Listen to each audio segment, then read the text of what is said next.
Assalamualaikum warahmatullahi wabarakatuh. Shalom, Om Swastiastu, Namo Buddhaya, salam kebajikan. Selamat pagi, siang, sore, atau malam, tergantung kapan kalian melihat video ini. Pertama-tama yang terhormat Bapak Tubagus Hasan selaku dosen kami dan teman-teman semua yang menonton. Pada kesempatan kali ini, perkenalkan kami dari kelompok 6 yang beranggotakan Gina Kamilah, Bunga Novianti atau saya sendiri, dan Dianesia Esther. Kita akan membahas tentang nilai-nilai universal agama. Setiap agama memiliki nilainya masing-masing, tetapi kami meyakini bahwa walaupun setiap agama memiliki nilainya masing-masing, ada banyak kesamaan nilai dari setiap agama. Contohnya adalah nilai kejujuran. Setiap agama pasti mengajarkan kejujuran, baik itu agama Islam, Kristen, Buddha, Hindu, maupun Konghucu. Terdapat banyak nilai-nilai universal agama. Berikut adalah 5 nilai-nilai universal yang akan kita bahas. Pertama, ada nilai kejujuran, nilai toleransi, nilai kedamaian, nilai kesejahteraan, dan nilai keadilan. Yang pertama ada nilai kejujuran. Kejujuran adalah sebagai suatu nilai seharusnya tidak lagi dipandang sebagai harga material yang hanya sebatas kebutuhan hidup saja, tetapi menjadi harga yang imaterial, sehingga telah menjadi esensi hidup yang akan melekat pada diri, yang tidak lekang oleh kondisi dan waktu. Setiap agama pastinya selalu mengajarkan betapa pentingnya kejujuran, di mana yang sedari kecil kita sudah diajarkan untuk berbuat jujur. Dan berikut beberapa ajaran di setiap agamanya. Yang pertama ada dari agama Islam. Dalam Quran Surat Al-Ahzab ayat 24 yang artinya agar Allah memberikan balasan kepada orang-orang yang benar, itu karena kebenarannya, dan mengazab orang munafik jika dia kehendaki, atau menerima tobat mereka. Sungguh Allah Maha Pengampun dan Maha Penyayang. Pada ayat tersebut dapat dipahami bahwa orang yang menjalani hidupnya dengan berbohong pada akhirnya menjadi orang yang munafik, sebab landasan iman adalah jujur, sedangkan landasan kemunafikan adalah dusta. Karena itu, iman dan dusta tidak mungkin menyatu. Selanjutnya ada dari agama Kristen. Dalam Kolose 4 ayat 1 berisi, "Hai tuan-tuan, berlakulah adil dan jujur terhadap hamba-Mu. Ingatlah, kamu juga mempunyai Tuhan di surga."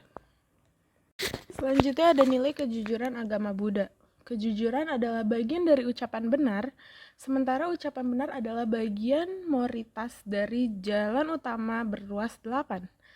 Ucapan benar juga merupakan bagian dari moralitas sebagai menunjukkan penghindaran atau virati. Sementara yang dianggap ucapan benar adalah ucapan yang tidak didasari oleh keserakahan, kebencian, dan kebodohan lainnya. Lalu ada saca. Kebenaran atau kejujuran merupakan dharma keempat dari pancadharma. Jujur di sini berhubungan dengan pembicaraan seseorang terhadap orang lain yang disertai kehendak hanya ada kebenaran dan kejujuran. Senantiasa mengatakan sesuatu itu sesuai fakta dan kebenaran, tidak menutup-nutupi fakta dan kebenaran demi kepentingan diri sendiri, kelompok, atau golongan tertentu. Selanjutnya ada nilai kejujuran dari agama Hindu. Satya Wacana, ajaran Satya ini menitik beratkan pada perkataan yang adiluhung, yang tidak lain adalah sebuah kejujuran yang utama. Lalu ada dari kejujuran dalam agama Konghucu. Kejujuran merupakan bagian dari saripati ajaran Konghucu, meski tidak masuk dalam Sing atau roh kebajikan, yakni Ren, Li, Zi, dan Yi. Beberapa tokoh Konghucu berpendapat bahwa kunci kejujuran banyak dibahas dan tersirat dalam kitab Lun Yu. Sin sebagai kejujuran sangat penting, artinya bagi kehidupan karena menyangkut juga harga diri manusia. Manusia yang tidak memiliki kejujuran dianggap sebagai hal yang memalukan Oleh karena itu, Mengzi menegaskan bahwa pemerintah yang kuat itu dilandasi oleh 3 hal, yakni yang pertama ada militer yang kuat, kedua sandang pangan mencukupi, dan yang ketiga adalah kepercayaan rakyat pemerintahan yang jujur. Tapi semuanya tidak berarti bila kepercayaan rakyat alias pemerintah yang jujur tidak diperhatikan. Selanjutnya nilai yang kedua yaitu adalah nilai toleransi. Toleransi secara luas adalah suatu perilaku atau sikap manusia yang tidak menyimpang dari aturan, di mana seseorang menghormati dan menghargai setiap tindakan yang dilakukan oleh orang lain. Pengertian dari Ihsan 2009 halaman 24 sampai 25. Oke, yang pertama ada nilai toleransi dalam agama Islam. Ikhtilaf yaitu perbedaan dan tanawu yaitu keberagaman. Mereka adalah fitrah yang Allah Subhanahu wa taala berikan atas penciptaan manusia di bumi. Al-Qur'an dengan jelas menyebutkan realitas perbedaan manusia dalam berbagai hal dan diperjelas dalam surah An-Nahl ayat 125 yang artinya seluruh manusia kepada jalan Tuhanmu dengan hikmah dan pengajaran yang baik. Berdebatlah dengan mereka dengan cara yang baik, sesungguhnya Tuhanmu Dialah yang lebih mengetahui siapa yang sesat dari jalannya, dan dialah yang lebih mengetahui siapa yang mendapat petunjuk. Selanjutnya adalah nilai toleransi dari agama Kristen, yaitu dari Yohanes 13 ayat 13 yang berisi aku memberikan perintah baru kepada kamu, yaitu supaya kamu saling mengasihi. Sama seperti aku telah mengasihi kamu, demikian pula kamu harus saling mengasihi. Selanjutnya ada nilai toleransi dalam agama Buddha. Sifat misioner agama Buddha bersumber dari amanat Bhagava kepada 60 siswanya yang telah menjadi arahat. Para biku, pergilah menggembala demi kebaikan orang banyak. Atas dasar kasih sayang terhadap dunia untuk kesejahteraan, keselamatan, dan kebahagiaan para dewa dan manusia. Vinaya Pitaka 1 ayat 21. Lalu ada nilai toleransi dalam agama Hindu, yaitu Sardayam Samanasham Avidve Samkronomi Fah Onyo Anyam Abiharyata Fatsam Jata Mivingnya, yaitu artinya, wahai umat manusia, aku memberimu sifat-sifat ketulusan, keikhlasan, mentalitas yang sama, dan perasaan berkawan tanpa kebencian atau permusuhan seperti halnya induk sapi mencintai anak-anaknya yang baru lahir. Begitulah seharusnya kalian saling mencintai satu sama lain. Dalam kitab At-Tarfa Veda 3:31 merupakan tentang cinta kasih tanpa permusuhan.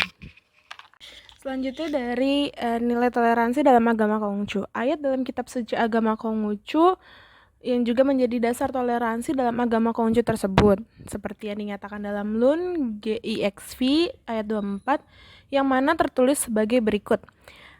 Jangan melakukan sesuatu kepada orang lain jika kamu tidak ingin orang lain melakukannya kepadamu.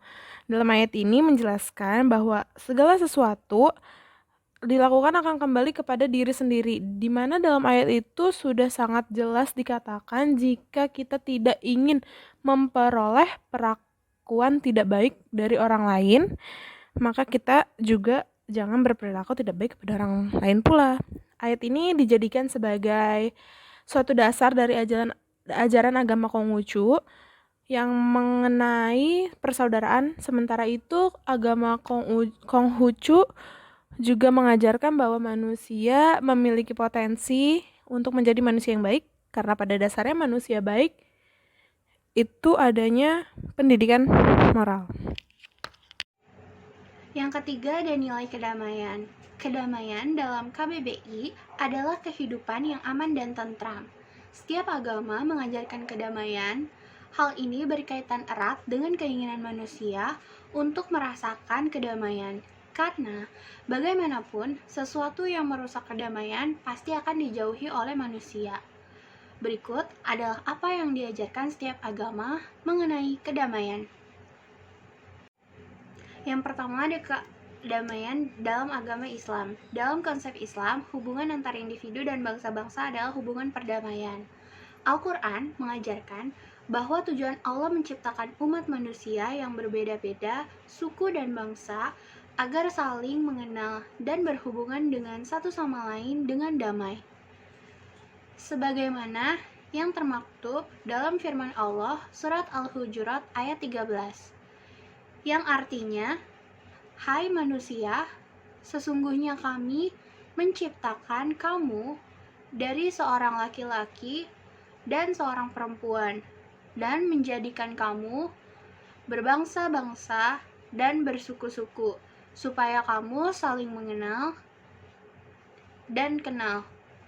Sesungguhnya, orang yang paling mulia di antara kamu di sisi Allah ialah orang yang paling bertakwa di antara kamu. Sesungguhnya Allah Maha Mengetahui lagi Maha Mengenal." Kedamaian tidak akan terwujud bila manusia tidak saling mengenal antara satu dengan yang lain. Salah satu sarana yang menyampaikan manusia untuk saling kenal adalah pembentukan keluarga.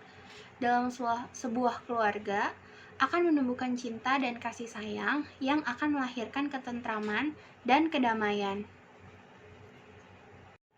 Selanjutnya dari agama Kristen yang berbunyi, "Dan semuanya ini dari Tuhan yang dengan perantaran Kristus telah mendamaikan kita dengan dirinya dan yang telah mempercayakan pelayanan perdamaian itu kepada kami."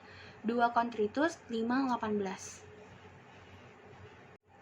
Selanjutnya adalah kedamaian dari agama Buddha, Caga Sampada, yang artinya murah hati, memiliki sifat kedermawanan dan kasih sayang yang dinyatakan dalam bentuk menolong makhluk lain, tanpa ada perasaan bermusuhan atau iri hati, dengan tujuan agar makhluk lain dapat hidup tenang, damai, dan bahagia. Untuk mengembangkan caga dalam batin, seseorang harus sering melatih mengembangkan kasih sayang dengan menyatakan dalam batinnya atau merenungkan sebagai berikut: "Semoga semua makhluk berbahagia, bebas dari penderitaan, kebencian, kesakitan, dan kesukaran. Semoga mereka dapat mempertahankan kebahagiaan mereka sendiri." Tanum Miharja 2016-47. Selanjutnya adalah kedamaian dalam agama Hindu. Diajarkan untuk selalu menjunjung tinggi perdamaian, seperti salam penutup yang selalu diajarkan dalam agama Hindu. Om Santi Santi Santi Om. Artinya, Om Sang Hyang Widi anugerahkanlah kedamaian, kedamaian, kedamaian selalu. Trisandya. Selanjutnya, di agama Konghucu diajarkan sebagaimana agama-agama lainnya. Maka dalam agama Konghucu juga ditemui ajaran yang dapat mengantarkan pemeluknya untuk hidup rukun dengan pemeluk agama lain. Di antara ajaran atau 5 sifat yang mulia atau Wuchang yang dipandang sebagai konsep ajaran yang dapat menciptakan kehidupan harmonis antara sesama. Yang pertama ada Ren atau Jin, cinta kasih, tahu diri, halus budi pekerti, tenggang rasa, serta dapat menyelami perasaan orang lain. Yang kedua ada I atau Gi, yaitu rasa solidaritas, senasib, sepenanggungan, dan rasa membela kebenaran. Yang ketiga ada Li atau Li, yaitu sikap sopan santun, tata krama, dan budi pekerti. Yang keempat ada C atau Ti, yaitu sikap bijaksana, rasa pengertian, dan kearifan.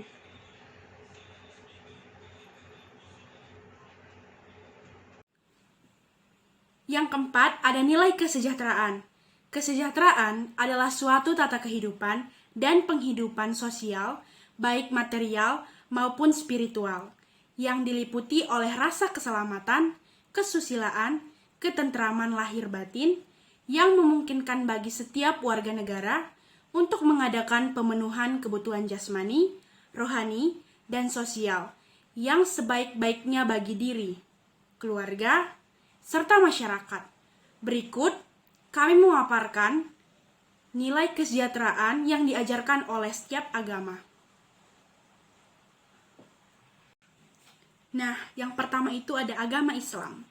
Kebahagiaan diberikan oleh Allah kepada siapapun, baik itu pria dan wanita, yang ingin melakukan perbuatan baik bersama dengan iman kepada Allah. Seperti yang disebutkan oleh Allah dalam surat An-Nahl ayat 97, sedangkan 3 indikator untuk mengukur kesejahteraan dan kebahagiaan dalam Islam adalah tauhid, konsumsi, dan hilangnya segala bentuk ketakutan dan kecemasan. Hal itu seperti yang disebutkan Allah dalam ayat 3-4 surat Quraisy. Adapun kepedulian sosial yang diwakili oleh zakat memiliki potensi yang besar di negeri ini. Dan jika dapat direalisasikan, zakat merupakan faktor yang memberikan kontribusi besar terhadap perekonomian masyarakat, terutama bagi masyarakat pedesaan. Nah, di sini ada 2 ayat. Dari ayat pertama, artinya adalah, maka hendaklah mereka menyembah Tuhan atau pemilik rumah ini atau Ka'bah. Nah, di ayat kedua, berarti yang telah memberi makanan kepada mereka untuk menghilangkan lapar dan mengamankan mereka dari rasa ketakutan. Itu dari surat Quraisy ayat 3-4. Selanjutnya, dari agama Kristen. Dalam Mazmur 37 ayat 11 mengatakan bahwa tetapi orang-orang yang rendah hati akan mewarisi negeri dan bergembira karena kesejahteraan yang berlimpah-limpah.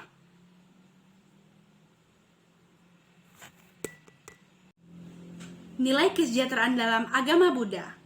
Peningkatan kesejahteraan umat Buddha dapat diperoleh dengan meningkatkan etos kerja sesuai dengan prinsip-prinsip Buddha, Dharma. Etos kerja merupakan cara dan kebiasaan seseorang menyikapi pekerjaan, dan etos kerja merupakan semangat seseorang dalam mengerjakan kinerja yang baik dan benar. Etos kerja bersumber dari kualitas diri yang diwujudkan berdasarkan tata nilai yang diimplementasikan dalam aktivitas kerja. Etos kerja dalam Buddha Dharma berdasarkan budaya adanya karma vipaka.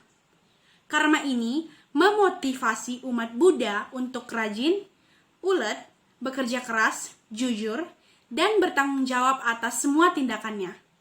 Konsep dari etos kerja yang menekankan bahwa tidak ada yang menentukan nasib dari manusia, kecuali manusia itu sendiri.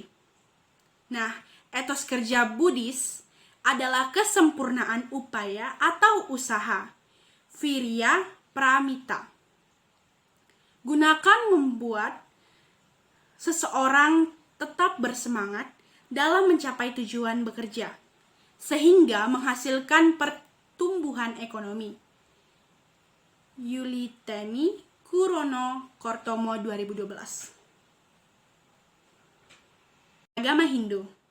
Konsep ajaran Hindu bahwa kebahagiaan hanya terwujud jika ada hubungan yang harmonis antara manusia dengan Tuhan, manusia dengan manusia, dan manusia dengan alam.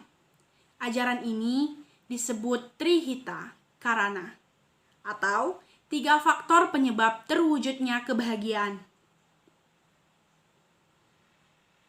Agama Konghucu yang merupakan agama minoritas dari ke-6 agama yang secara resmi diakui oleh negara Republik Indonesia. Dalam ajaran agamanya mengajarkan nilai-nilai yang mengatur hubungan dengan Tuhan, alam, dan hubungan dengan sesama manusia. Ajaran ini juga mendukung adanya kerukunan hidup beragama, menjadi modal awal untuk memperkuat tali persaudaraan antara umat beragama. Nah, dalam ajaran agama Konghucu adalah Sing, yaitu watak sejati, merupakan benih yang harus ditumbuhkan dan dikembangkan dari kebajikan yang mulia atau Wuchang yang sudah ada di dalam diri manusia. Nah, seperti yang pertama itu ada Ren atau Jin atau Jen. Itu berarti cinta kasih, rasa kebenaran, kebajikan, tahu diri, halus, budi pekerti, dan rasa tepo seliro, serta dapat menyelami perasaan orang lain. Nah, yang kedua itu ada yi atau ki. Dapat diartikan sebagai rasa solidaritas, rasa senasib, sepenanggungan, dan rasa membela kebenaran. Nah, yang ketiga ada li atau li. Sopan santun, tata krama, dan budi pekerti. Selanjutnya ada ce atau ti. Ini berarti bijaksana atau kebijaksanaan, pengertian, dan kearifan. Selanjutnya ada sin atau sin, kepercayaan, rasa untuk dapat dipercaya oleh orang lain, serta dapat memegang janji dan menepati janji. Nah, selanjutnya yang kelima ada nilai keadilan. Keadilan adalah kondisi yang bersifat adil terhadap suatu sifat, perbuatan maupun perlakuan terhadap suatu hal. Tentu setiap agama pasti mengajarkan hal tersebut. Berikut kami menyajikan nilai keadilan berdasarkan ajaran dari beberapa agama. Nah, nilai keadilan menurut agama Islam. Allah SWT itu sendiri dengan firman-Nya di dalam Al-Quran memerintahkan menegakkan keadilan kepada para rasul-Nya dan seluruh hamba-Nya. Perintah Allah yang ditujukan kepada rasul itu terdapat dalam surat Al-Hadid 57 ayat 25. Arti dari surat tersebut, sungguh kami telah mengutus rasul-rasul kami dengan bukti-bukti yang nyata, dan kami turunkan bersama mereka kitab dan neraca atau keadilan, agar manusia dapat berlaku adil. Dan kami menciptakan besi yang mempunyai kekuatan hebat dan banyak manfaat bagi para manusia, dan agar Allah mengetahui siapa yang menolong agamanya dan rasul-rasulnya, walaupun Allah tidak dapat dilihat. Sesungguhnya Allah Maha Kuat dan Maha Perkasa. Ayat ini secara gamblang mengandung pengertian bahwa setiap rasul adalah pengemban keadilan Tuhan yang tertuang dalam Alkitab. Bagi Muhammad, keadilan yang diembankannya tertuang dalam Al-Quran.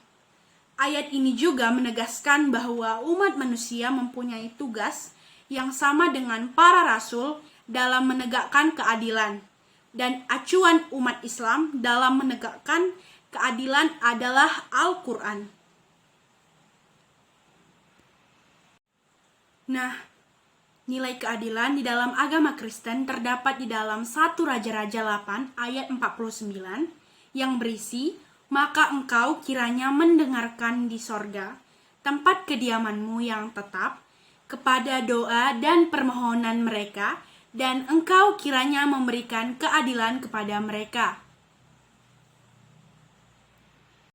Nah, selanjutnya ada nilai keadilan dari agama Buddha. Di dalam Sigalafada Sutta, Sang Buddha Gautama telah membabarkan patokan bagi umat Buddha untuk melaksanakan pergaulan dengan sesama manusia yang berbeda kelompok, kedudukan dan perannya, yaitu hubungan timbal balik antara anak dan orang tua, guru dan siswa, suami dan istri, teman dengan sahabat, majikan dengan pekerja, bikhu dengan umat yang pada hakikatnya mengembangkan sikap adil terhadap sesama, menjaga keseimbangan antara hak dan kewajiban, serta menghormati hak-hak dari orang lain. Nah, selanjutnya ada dari agama Hindu. Dalam hukum di agama Hindu, nilai-nilai keadilan itu ada di dalam hukum karma atau karma pala. Keadilan dalam hukum karma adalah keadilan yang ditetapkan oleh Tuhan. Selanjutnya ada dari agama Konghucu. Sama seperti agama lainnya, di dalam agama Konghucu juga mengajarkan nilai keadilan yang terdapat dalam 5 sifat kebajikan. Untuk memiliki watak sejati perlu mematuhi etika moral yang dikenal dengan Ngongxiang dan Patik. Ngongxiang adalah 5 sifat kebajikan, yakni Qian atau cinta kasih, Qi atau kebenaran, Li atau susila, Ti atau bijaksana, dan Xian atau dapat dipercaya. Nah, sedangkan Patik adalah ke-8 sifat kebajikan, yakni Hao berbakti, Te rendah hati, Tiong satya, Sin dapat dipercaya, Li susila, Qi kebenaran atau keadilan, Liam suci hati, Ti tahu malu. Kesemuanya itu merupakan suatu petunjuk dalam bertindak bagi umat Konghucu untuk mencapai kuncu, yaitu seseorang yang susilawan atau paripurna. Berikut adalah sumber-sumber mengenai materi-materi yang kita paparkan hari ini. Terima kasih atas kesediaannya untuk melihat video kami. Kurang lebihnya mohon maaf. Wassalamualaikum warahmatullahi wabarakatuh.